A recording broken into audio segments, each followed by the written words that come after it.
আসসালামু আলাইকুম রহমতুল্লাহি ওয়া বারাকাতুহু। সম্মানিত দর্শক, আপনারা সবাই জানেন যে হবিগঞ্জে কি হয়েছে। সেখানে জুলাই পদযাত্রা উপলক্ষে এনসিপির যারা নেতৃবৃন্দ রয়েছেন তাদের মধ্যে ২ জন সার্জিস এবং নাসিরুদ্দিন পাটোয়ারি, উনারা সেখানে জনসভা করেছেন এবং তাদের যে স্বাভাবিক কথাবার্তাগুলো রয়েছে সেই কথাবার্তাগুলোই তারা সেখানে বলেছেন। নতুন কিছু নয়। তারা যে কথাগুলো বলেন বিএনপির বিরুদ্ধে, তারেক রহমান সাহেবের বিরুদ্ধে, তাদের কতগুলো ক্ষোভ রয়েছে, কষ্ট রয়েছে, যন্ত্রণা রয়েছে।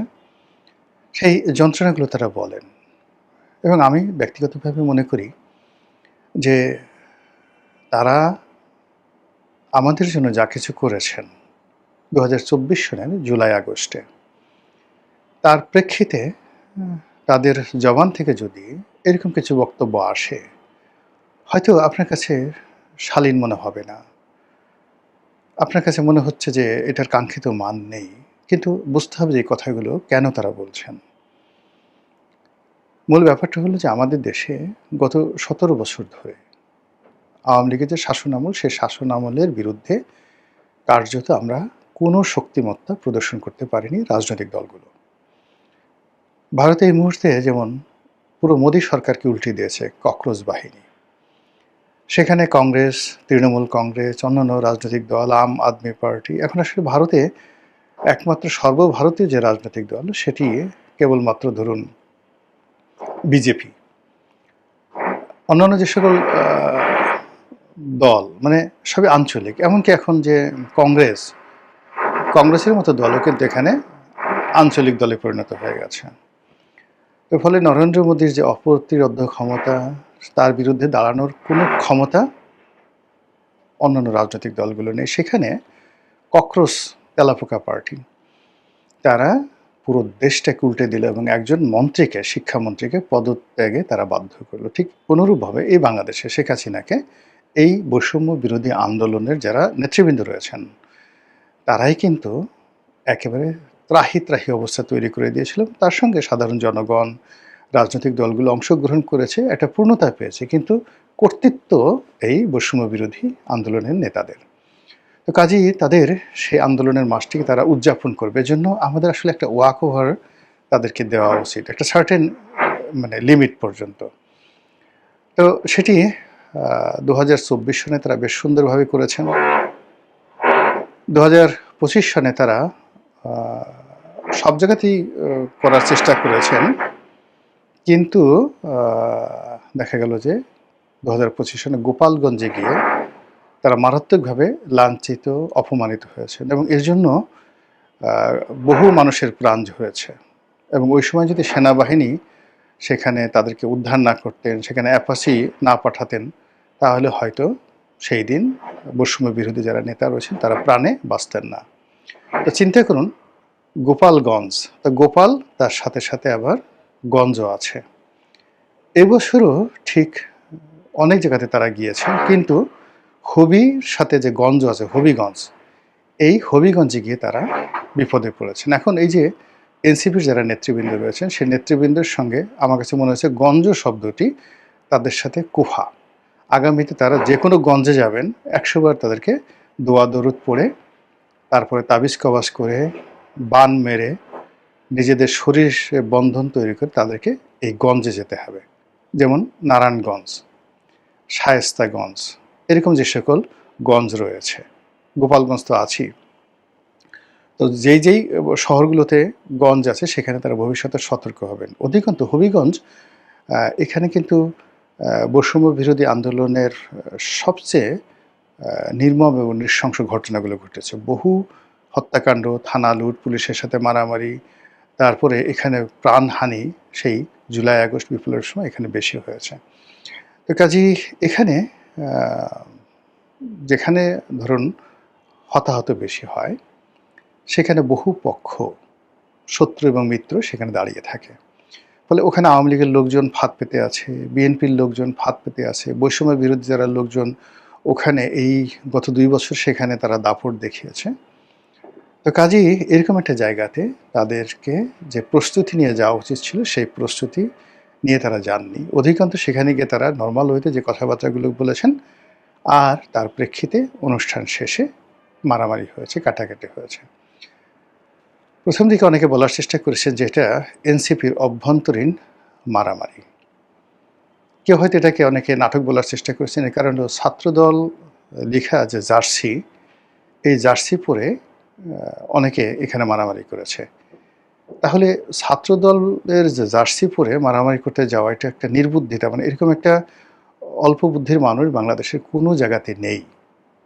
তাহলে এই জার্সি যারা পরলো তারা কারা, এটা ভাবতে হবে। প্ল্যান করতে মারামারি করা যায় না। এবং যদি ছাত্রদল জার্সি পরে তারপরে সে ডিক্লেয়ার দিয়ে তাদেরকে মারার জন্য প্রি প্ল্যান্ড ওয়েতে এখানে এই কাজগুলো করে থাকে, আমি মনে করি সরকারের এই বিষয়টি তদন্ত করা উচিত, দায়ী ব্যক্তিদের শাস্তি দেওয়া উচিত। এবং এই ধরনের জার্সি পরে মারামারির ঘটনা অতীতে ছাত্রলীগও করেনি, ছাত্র শিবির করেনি, যে গায়ে শিবিরের গেঞ্জি পরে, ছাত্রলীগের গেঞ্জি পরে তারা একসাথে সেই লাঠিসোঁটা হাতে নিয়ে প্রতিপক্ষের উপর হামলে পড়েছে, এরকম ঘটনা ঘটেনি। তো এখানে যদি তারা জার্সি পরে গিয়ে থাকে, সেটা সরকারকে কগনিজেন্সে দিতে হবে। আবার যদি শিবিরের লোক, এনসিপির লোক, ইভেন ছাত্রদলের লোক মূলত সরকারকে বিব্রত করার জন্য ছাত্রদলের জার্সি পরে এই ধরনের ঘটনা ঘটিয়ে থাকে, সেটাও কগনিজেন্সে নিতে হবে। It's a huge crisis, political crisis. দ্বিতীয়ত হলো যে এখানে যে অ্যাঙ্গেলে মারামারি হয়েছে, এখন আন্দোলনের একেবারে প্রথম সারির যদি আপনি ৫-৬ জন লোক ধরেন, তো সেখানে হাসনাত, সার্জিস, তারপরে নাহিদ, আসিফ মাহমুদ সজীব, এই ৪টি নাম আসে। পরবর্তীতে আবার যে নামগুলো সামনে চলে আসছে, আন্দোলনের সময় আমরা তাদেরকে ওইভাবে নেতা হিসেবে সামনে দেখিনি, এখন দেখা পড়ে পিছনে ছিল, যেমন নাসিরুদ্দিন পাটোয়ারি, মাহফুজ, এই নামগুলো আমরা এখন দেখছি খুব আলোচিত হচ্ছে, বাট এগুলো আসলে সেই ২০২৪ জুলাই আগস্টের পেছনের সারিতে ছিল। হোয়াট এভার মেবি, আমরা ধরুন ১ ডজন এরকম নেতাদেরকে আমরা জাতীয় নেতা হিসেবে এই আন্দোলনের মাস্টার মাইন্ড হিসেবে ধরে নিলাম।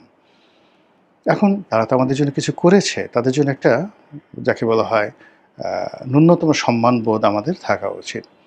আমাদের ৫২ ভাষা আন্দোলন, সেখানে যারা নায়ক ছিলেন, সালাম, রফিক, বরকত থেকে শুরু করে যারা আত্মাহুতি দিয়েছেন, তার বাইরে যারা এই ভাষা আন্দোলনকে নেতৃত্ব দিয়েছেন, তারা কিন্তু সারা জীবন এই ভাষা সৈনিক হিসেবে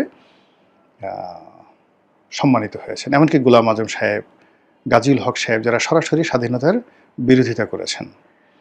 তো স্বাধীনতার বিরোধিতা করেছেন, বদরুদ্দিন উমর স্বাধীনতার বিরোধিতা করেছেন, কিন্তু ওই ভাষা আন্দোলনে তাদের ভূমিকার কারণে জাতি কিন্তু তাদেরকে শ্রদ্ধা জানিয়েছে। ৬৯ গণ অভ্যুত্থান যারা নেতৃত্ব দিয়েছেন, যেমন তোফায়েল আহমেদ, তার নেতৃত্বে ডাকসু, আজীবন তারা কিন্তু এই সমাজে সম্মানিত ছিলেন। ৭ই নভেম্বর যারা ঘটিয়েছেন, সেই হাসানুল হক ইনু থেকে শুরু করে অন্যান্য যারা, কর্নেল তাহের, এই জাতি কিন্তু তাদেরকে স্মরণ করে যে তারা না হলে বাংলাদেশ যে ধরনের একটা ব্যর্থ রাষ্ট্রের দিকে যাচ্ছিল। জিয়াউর রহমান সাহেব এসে, তিনি এই জাস্ট এখন তারেক রহমান সাহেব যেভাবে এসে প্রধানমন্ত্রী হলেন, তার বাবাও ঠিক ওইভাবে পরিস্থিতির মধ্যে পড়ে all on a sudden he became the hero. আসলাম, দেখলাম, জয় করলাম। কিন্তু এরকম একটা আন্দোলনকে, এরকম একটা বিপ্লবকে ঘটানোর জন্য যারা কাজ করেছেন, জাসদ দল হিসেবে আর মাস্টার মাইন্ড হিসেবে কর্নেল তাহের, এখন তাদের বিরুদ্ধে যত কথাই বলা হোক না কেন, এ জাতি যতদিন বাংলাদেশ থাকবে, এই বিপ্লবীদেরকে, জাসদের এই বিপ্লবীদেরকে সবাই কিন্তু তাদের বীরত্বের জন্য মাথায় করে রাখবে। কর্নেল তাহেরকে যেভাবে ফাঁসিতে লটকানো হয়েছে, এর পক্ষে হাজারো যুক্তি আপনি দিতে পারেন, একটা যুক্তিও জনগণ মেনে নিচ্ছে না। তারা সবাই বলছে এই লোকটির প্রতি অন্যায় করা হয়েছে, জুলুম করা হয়েছে, এটা হলো বাস্তবতা।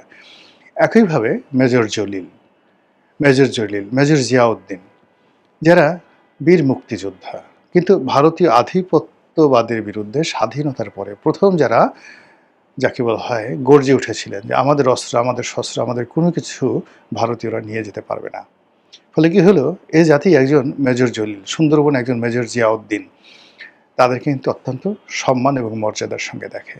পরবর্তীতে ৯০-এর গণ অভ্যুত্থান যারা ঘটিয়েছেন, সেই আমানুল্লাহ আমান, খায়রুল কবির খোকন, সুলতান মোহাম্মদ মনসুর, হাবিবুর রহমান হাবিব, পুরো মানে সম্মিলিত যে ছাত্রদের যে নেতৃত্ব, বিএনপি, আওয়ামী লীগ, জাতীয় পার্টি, মানে জাতীয় পার্টি না, জাসদ, মানে অন্তত ১ ডজন ৯০-এর গণ অভ্যুত্থানের নেতা, তাদেরকে কিন্তু আমরা সম্মান করি। টিল নাও আমরা তাদেরকে সম্মান করি। স্বৈরাচার বিরোধী আন্দোলনে যে সকল অকুতোভয় সৈনিক যারা আত্মাহুতি দিয়েছেন, সেই সেলিম, দেলোয়ার, দীপালি সাহা, আমরা তাদেরকে স্মরণ করি।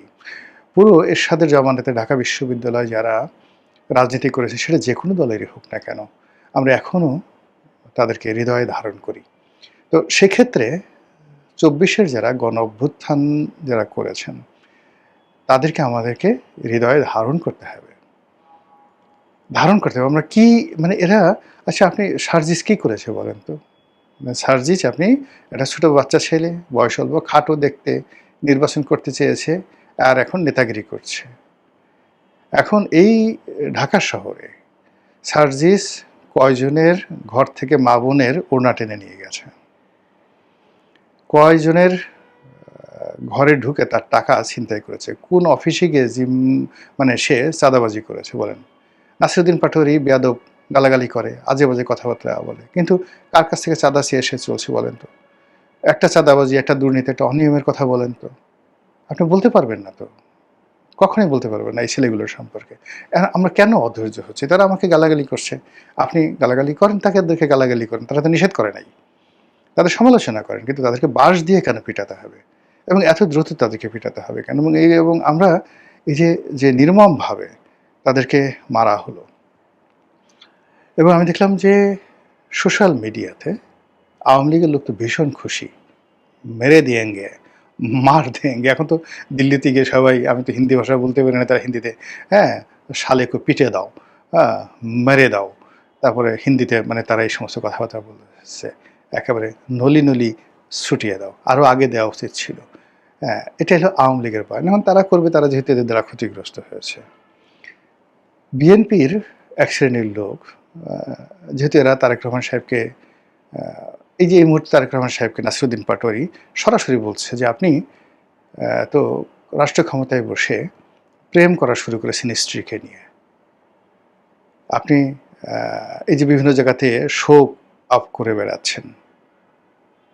এই কথা বলা কিন্তু এত সোজা না, এটা বিপ্লবীদের পক্ষে সম্ভব। আপনি মানে এটার অ্যাগেনস্টে যদি তারেক রহমান সাহেব নিজে বলতেন, তার লোকজন বলতেন যে না, এটার পক্ষে যুক্তি আছে, সেটা অনেক ডিসেন্ট হয়ে হতো।